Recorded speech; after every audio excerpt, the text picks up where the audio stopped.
এতদিন ধরে অনেক কিছু তোমাদের সাথে শেয়ার করেছি, কিন্তু আজকের দিনটা সম্পূর্ণ আমি আমার নিজের কিছু কথা বলবো তোমাদের সাথে। ছোটবেলা থেকে অনেকটা বেশি পরিশ্রমী একটা মেয়ে আমি, অনেকবার অনেক কিছুতে ভেঙে পড়েছি, তারপরেও আবার উঠে দাঁড়ানোর মতো সেই ক্ষমতাটুকু আবার নিজের ভিতরে প্রবেশ করিয়ে আবার নিজে উঠে দাঁড়িয়েছি। মেয়ে যে আমাদের মতো সমাজে কত পরিমাণে অবহেলিত হতে পারে সেটা আমি মেয়ে জন্ম না নিলে বুঝতেই পারতাম না।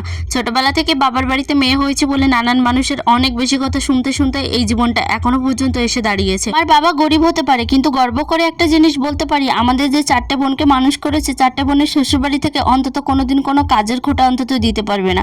আর মন মানসিকতায় শিক্ষায় আমাদের এতটা পরিমাণে শিক্ষিত করে বাবা পাঠিয়েছে যে যেখানে আমরা হিংসা জিনিসটা বুঝি না, তারপরে শ্বশুরবাড়িতে সমস্ত কিছু মুখ বুঝে নেওয়ার ক্ষমতাটুকু আমার বাবা মা শিখিয়ে দিয়েছে যে ওখানে কিন্তু তোমাদেরকে দেখার মতো তোমার বাবা মা থাকবে না, তোমাদেরকে শেখানোর মতো কিন্তু বাবা মা থাকবে না, তাই তারা যেটা বলবে মুখ বুঝে সহ্য করাটাই তোমার সব থেকে বড় কাজ হচ্ছে। এর আগে মা আরও একটা কথা বলেছিল, যে কথাটা আমাদের সমাজে অনেক বড় একটা দামি কথা, এই কথাটা কিন্তু অনেক মেয়েরাও বোঝে না। বিয়ের আগে মা বলেছিল যে তুমি যখন বিয়ে হয়ে যাবে তখন নিজের পরিচয় কখনোই মানুষের কাছে দেবে না, কিংবা তোমার বাবার পরিচয় কখনো মানুষের কাছে দেবে না।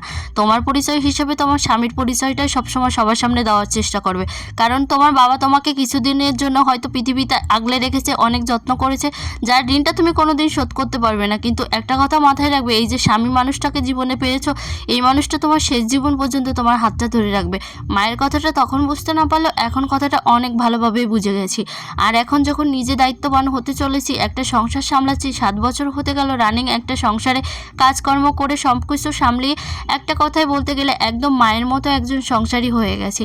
এখন দাঁড়িয়ে মায়ের বলা সমস্ত কথাগুলো খুবই অক্ষরে অক্ষরে মানতে ইচ্ছা করে, এবং মাকে দেখেছি যে সবসময় কিভাবে সবাই মিলে একসাথে থেকে পরিবারটাকে একসাথে করা যায় সেই চিন্তা ভাবনায় সবসময় মায়ের মাথায় থাকতো। আর মায়ের শিক্ষাটা দেখে দেখে একদম সেম আমিও ওটাই করেছি। আমি মানুষটা জানি না কতটা কার কাছে ভালো হতে পেরেছি, কিন্তু আমার এটা বরাবরই একটা অভ্যাস যে আমি কখনো একা থাকা একা খাওয়া পছন্দ করি না।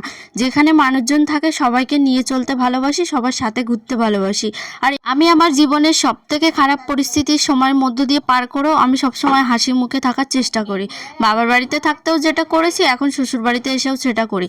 আর বাবার পরিচয় কখনো মেয়েদের আসল পরিচয় হয় না, সেটা যদি হতো তাহলে আমার মাও ছিল একজন শিক্ষকের মেয়ে, আমার দাদু ছিল সেই যুগেরই একজন স্কুল মাস্টার, কিন্তু সেটাই যদি আমার মা সারা জীবন বহন করে চলতো যে আমি আমার বাবার একমাত্র মেয়ে, কিন্তু শ্বশুরবাড়িতে আসার পরে এমন কোনো কাজ নেই যে যেটা আমার মাকে করতে হয়নি।